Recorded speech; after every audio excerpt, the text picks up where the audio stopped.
What's up, everybody? We are working on a 2010 Subaru Forester. Going to be replacing the timing belt and the water pump.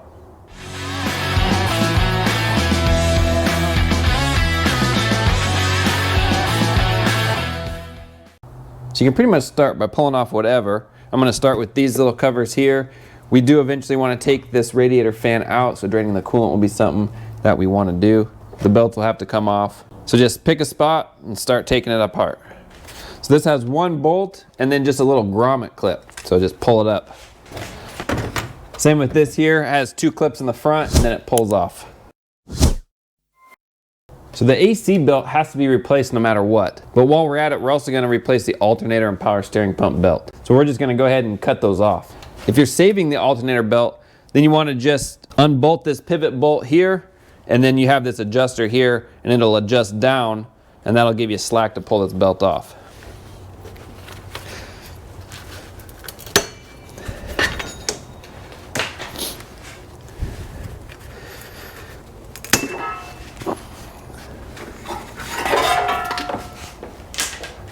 So now we're going to drain the coolant. Under the vehicle on the passenger side, that's the right hand side, we have to remove this plastic cover. There's a 10mm bolt here, a clip here, and then by the wheel well, right back under there, there's one more clip. So 3 fasteners all together, and this plastic plate can be moved out of the way. So actually, we don't have to get that third one off. We can just have this rest down as low as it'll go, because what we need access to is that Phillips right there. That's a drain plug for the radiator. So we'll get a Phillips on there with a catch pan underneath and get this thing flowing. All right, we are draining. Now to speed up the process, we'll go ahead and pull the radiator cap off. And you'll see much better flow. So have the radiator cap on while you're pulling the plug. That way you don't have a whole bunch gushing out at once, and then come up, pull the cap off, let it drain. Now this is blue coolant and not the green that Subaru used to use. So we'll want to put blue coolant back in it when we're all finished. So now we'll pull our upper radiator hose off. Just a couple of hose clamps. And if you need, you can use a pick like this to get in between the hose and the bib or nipple, just to break it loose. Then it should wiggle off. There we go. You could twist for the other one, or if you need, you can use the pick again. So now we want to pull our coolant bottle off. We got this hose here, we'll pull off the radiator. And then right on this side, if you're looking at it, it would be the right-hand side. You'll see a little red tab or a little red line on a tab. You push that in and then push out, and it just twists out of its little slot and comes up. So to put it back in, it goes in the bottom hole in this way, and then listen to it click. That's it. So push this tab in, pop it out, and you're done. So now to get the cooling fans off, we'll do the passenger side first. There's a connector down there, and then these bolts up here, and it should slide up and out.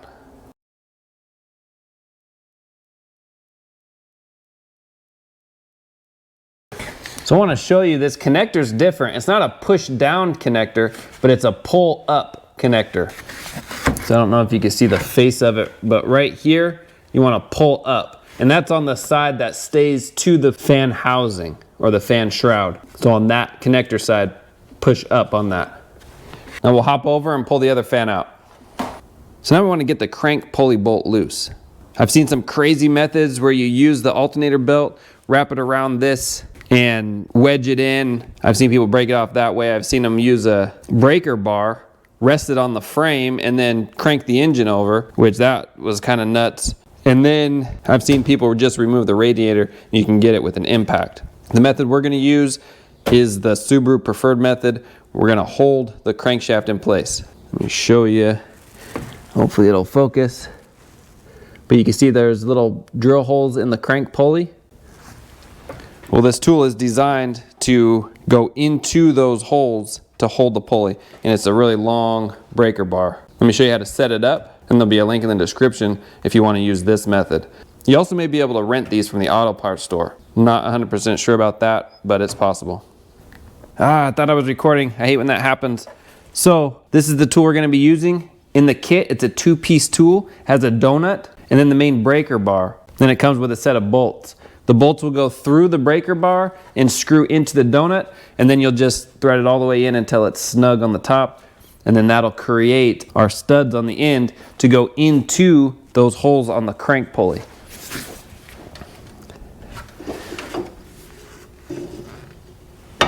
So they'll fit in like that. Just put it in as far as it'll go. And then now you have a breaker bar to turn and hold. 22 millimeter on another breaker bar.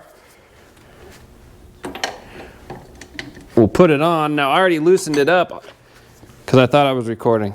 But now you just hold this and you can put it wherever you need to. This big long one, up and down wherever you need to. And then this one you just push against yourself and it loosens it. Now see, this is already loose. Or you could do the opposite. If pulling is easier, which typically pulling is easier, then you just turn it around, work from this side and pull. Either one works, but this tool holds the crank pulley in place. Makes it easy.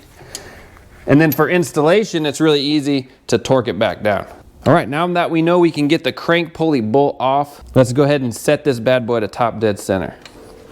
So let's pull our timing cover off real quick. 10 millimeter bolts. All right, so there are 3 bolts, one on top, one on the side or the front, and then one on the bottom. All right, to get our timing marks ready, on the exposed cam, there's a little notch right there, and then you line it up with the notch on the case. That's simple. So now let's pull the crank pulley off and that timing cover completely off.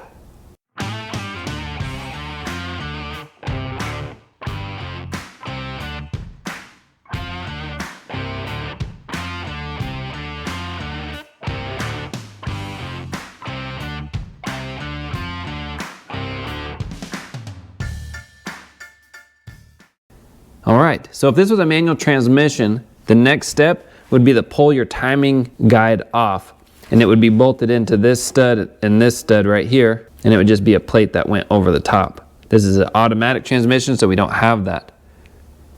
Now we've already aligned ours before we took the crank off, but it's good to just double check, and if anything got out, see there's this little line, hard to see, but there's a line right here.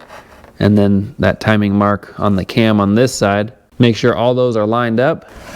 And then on the front of the crank, there's also a little dimple in that crank gear. Make sure that is straight up at 12 o'clock.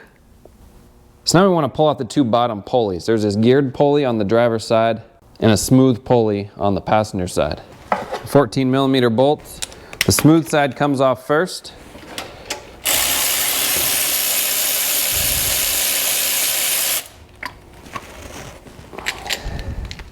And then the geared pulley.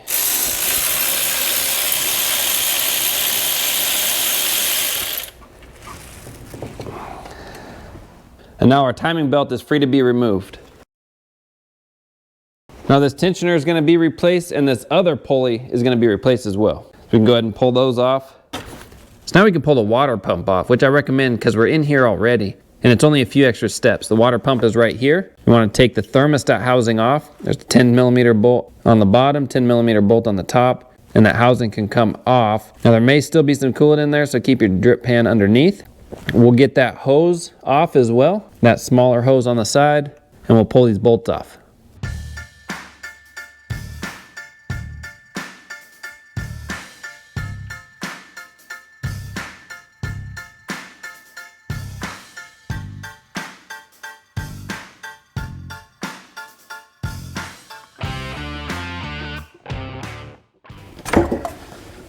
There we go. And now we'll pull this hose off a lot easier. If you can get that hose off before, great. If not, that's okay, because you can get it off now. Maybe. Don't be one of those hoses.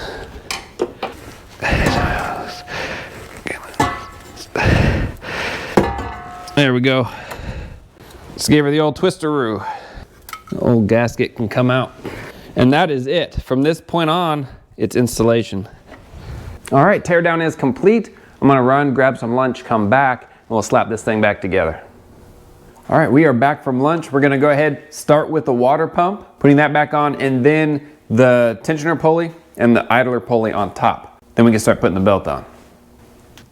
Now the manual does have you pull off this cam gear and this back plate, but because we're bypassing that step, it's gonna save us time. We wanna use a little silicone paste as a lubricant. I'll show you where. On the side of this cover, it's just a dust cover. We'll put a little paste right on the inside, just as a lubricant, so our new pump will slide right in. And then you'll notice on the pump, there's this little rubber piece.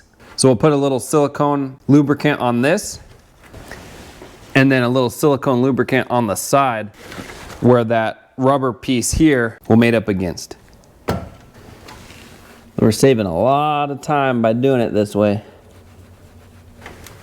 And then put the new gasket on the new pump. I like putting 2 top bolts in just to hold the gasket on while I'm putting this in.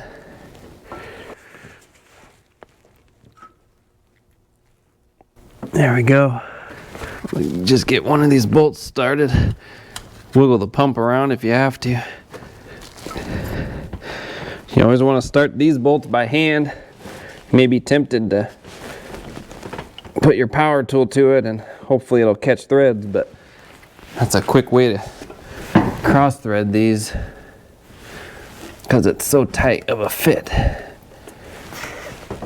And if your fingers can't grip on it, you can get a long 10 mil socket, and they're a little fatter. Makes it easier to turn the bolt. I'll use an impact socket, even fatter.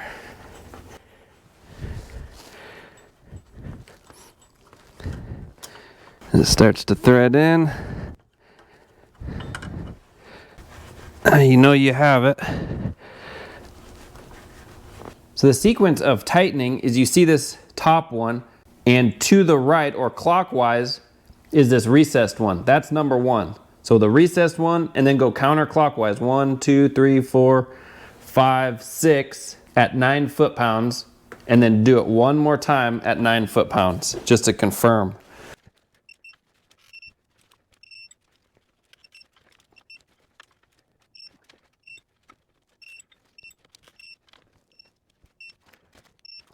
All right, that takes care of our water pump. Just wipe off any coolant that may be on our pulley. And we'll go ahead and install this hose back. Anytime I'm reinstalling coolant hoses, I like using the silicone paste. It helps the hoses slide back on easier, and if needed, back off in the future. Won't forget our clamp. All right, thermostat housing. Now would be a good time to change the thermostat if you feel like it needs it. Either way, the kit comes with a new gasket, so we'll make sure we'll put a new gasket on if we're reusing our old thermostat. The little bubble bleeder to the top, pointing up.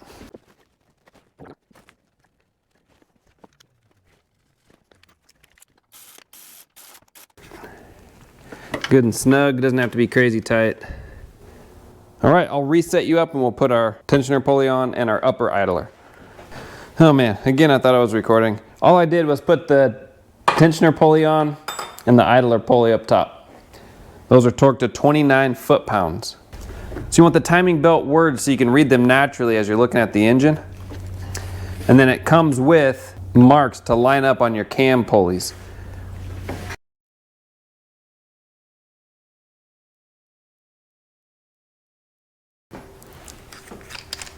All right, so once we have it kind of rough routed, you can see that timing mark lines up with our mark on the belt, and then it routes underneath and then over, and then you can see how that one is. And then we come underneath our tensioner and then over to this one. And now this one moved a little because of the tensioner, so it'll actually slide over one. And that's where it's supposed to be, slid over one. And then it'll go around up and over your water pump. And then now we can go ahead and put this one in. That's that geared idler. And when we put this one in, we'll just make sure that this actually slides over one like it's supposed to. And if for some reason you have to move the cams just a little, it's a 17mm socket. Use a breaker bar, not a ratchet. But you can use a breaker bar and just turn it one way or another. If you're like a tooth off or you need to line it up just a little, use a breaker bar to do that. It moves really easily.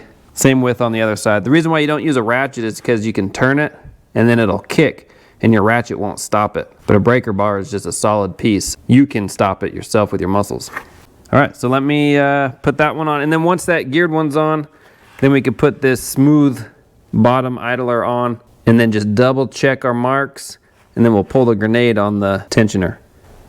So I'm putting this bottom one on.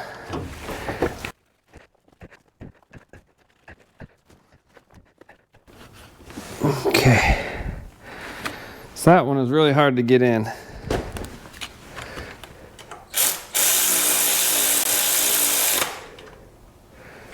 So let me show you the trick. Is when you route it around, have it here, have it there, come over the water pump, and then you yourself put tension down on it, and then with your breaker bar, put it on this cam and turn the cam counterclockwise to tighten up this top. And then come over to this cam and turn it clockwise to, again, tighten up this top. So you want this top as tight as it'll get while you're pushing down on the belt. Then you can get your pulley in there and there's enough slack to get that bolt threaded on. It's a very tight fit. Now we can put our last pulley on, this one down here. Let me move you around so I got more room.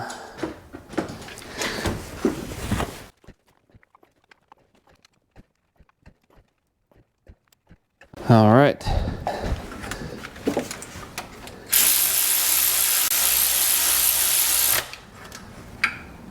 And again, it's going to be hard to put on, but you just want to line it over the bolt hole and just pull up as much as you can to get that on. So let me show you the final look, and we'll make sure we torque those down. Again, these are 29 foot-pounds, that one and that one. So we are lined up here, lined up over here, and still lined up with our notch here. That's it. So what we're going to do is pull the grenade and turn the crank 2 revolutions. So 2 revolutions on the crank will be 1 revolution on the cam, and then we'll just double check our cam marks that they line up with the notch. Now that line on the timing belt will no longer line up. That's okay. We're just looking for the line on this cover. Same with this side. It's just that mark on the cover. And if everything's good to go, then we can start slapping everything back together. If while you're doing it, you notice any binding or anything funny, then stop, and you may have to redo the belt again. So this step is just for confirmation. I'm gonna put the crank pulley back on. There we go, just for the rotation of the engine. Tighten this bad boy back up. So 2 revolutions.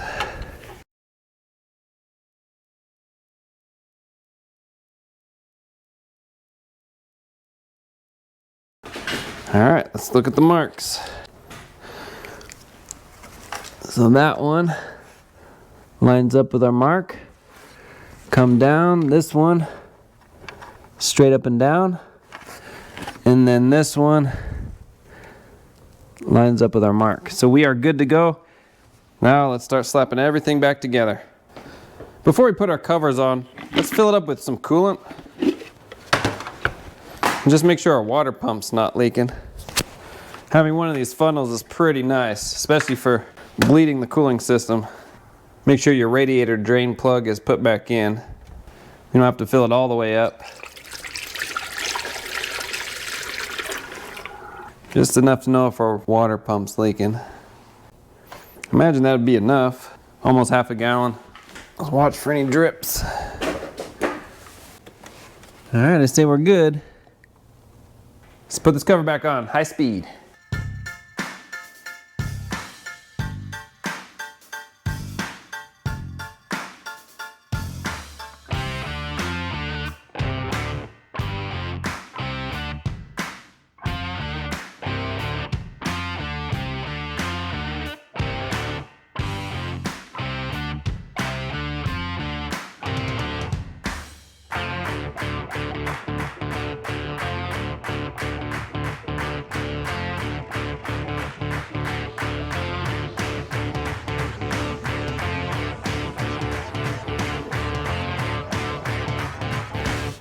All right, the crank pulley bolt is 35 foot-pounds plus an additional 60 degrees. So let's start by getting our torque down.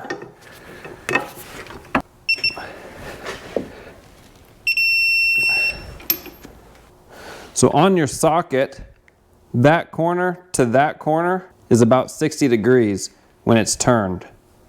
So if you mark on your socket right here and right here, when you turn it and this mark ends up where this mark was, 60 degrees. Hopefully that makes sense. I'll show you on the vehicle so you can see where I marked it. And I just ran a line all the way down the side. Let me put that in. Now I'm going to mark my tool. All right, now let me show you.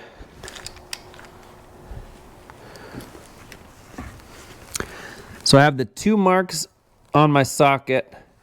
Don't mind that little dash, that was an accident. And then I got a mark on my tool. So now, as I turn the bolt with my breaker bar, I want this line to line up with that mark on my tool.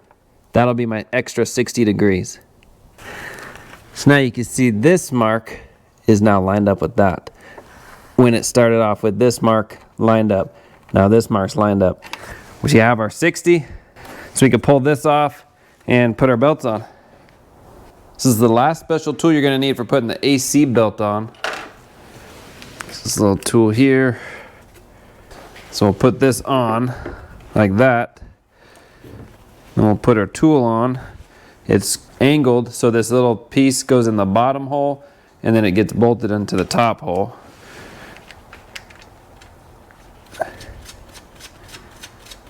I'll thread that in. Then we have this other plastic piece that goes on the bottom. And let me zoom you in so you can see what it looks like. So you have this top piece, the belt goes behind it in that little angle, and then the bolt hole. And then for that plastic piece, it goes like that, and the belt goes in between the pulley and that metal U-shaped bracket. And then on the front of the bracket, it goes into that crank pulley hole. Just like that.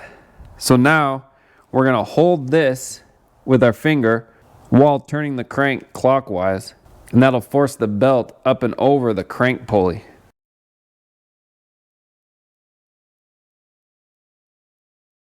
All right, that's it. So we can undo this top thing. And it just fits right in its hole. You can turn it a few more times if you feel like you just want to double check things. Now that that's on, we can go ahead and put our alternator belt on. Now we cut ours off, so we're gonna have to loosen up the alternator now. 12 millimeter. Doesn't have to be all the way loose on this top one, just a little. Loosen this one. And then this one.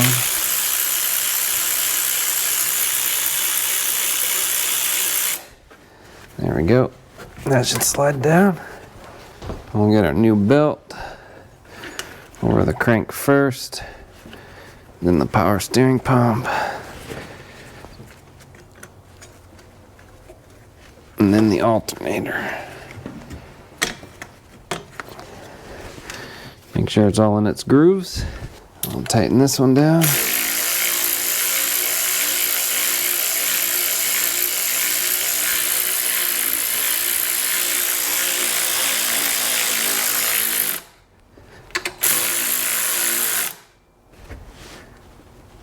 I want about an 1/8 deflection.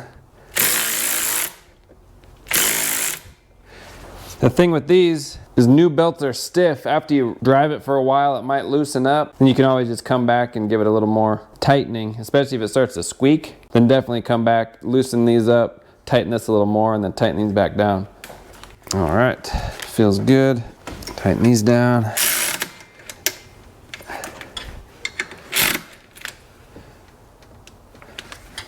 Now let's go ahead and put our fans back in, up a radiator hose, and we are just about ready to button this thing up.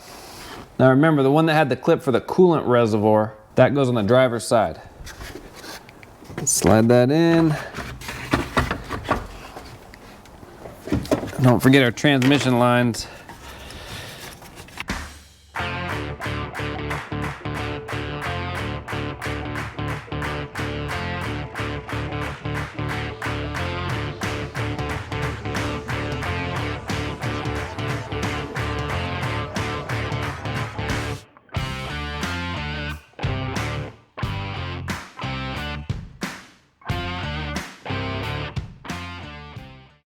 I'm gonna fill it up with coolant.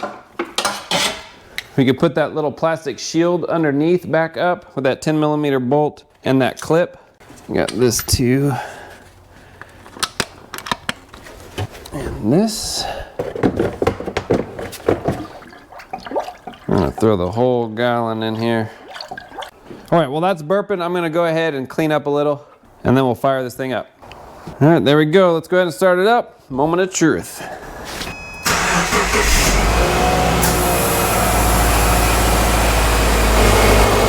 All right, we'll let that warm up and we'll go through a bleeding procedure.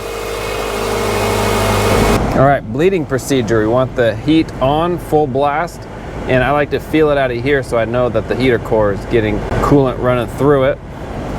Then we want to take the RPMs up to about 3. Hold it there for about 30 seconds or so, and then drop. Let it idle for about 30 seconds or so, then bring it back up. 3 grand, 3 seconds, or 30 seconds or so. And you do that about 5 or 6 times. Make sure you're getting good hot heat coming out of the vents. You want to make sure that your thermostat's opening up. And then take it for a good test drive as well. Driving around corners and sloshing things around can help knock any air bubbles out, but there really shouldn't be any. And that's it. All right, there you go. That's how you can replace a timing belt and water pump on a Subaru Forester. This is the EJ25, so this spans over a lot of years. This engine has been around for quite some time. Forester, Outback, Legacy, they're all the same. Filling up the coolant took about 1.5 gallons, a little less than 1.5 gallons to fill it back up. So that's something to keep in mind. To do the water pump, the manual has you pull off the cam pulley and a few other things. You don't have to. There's a workaround. I found just using some silicone paste for a lubricant to slide that back in works good enough. You may not even need the silicone paste if you can kind of get it to go in on your own. You know, that's up to you. I find that it just makes the job a little easier.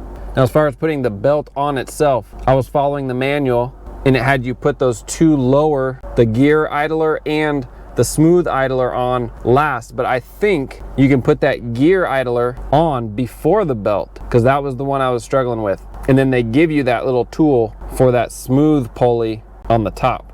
That's just a guess. I didn't use it, so I don't really know how it works, but it makes sense that way.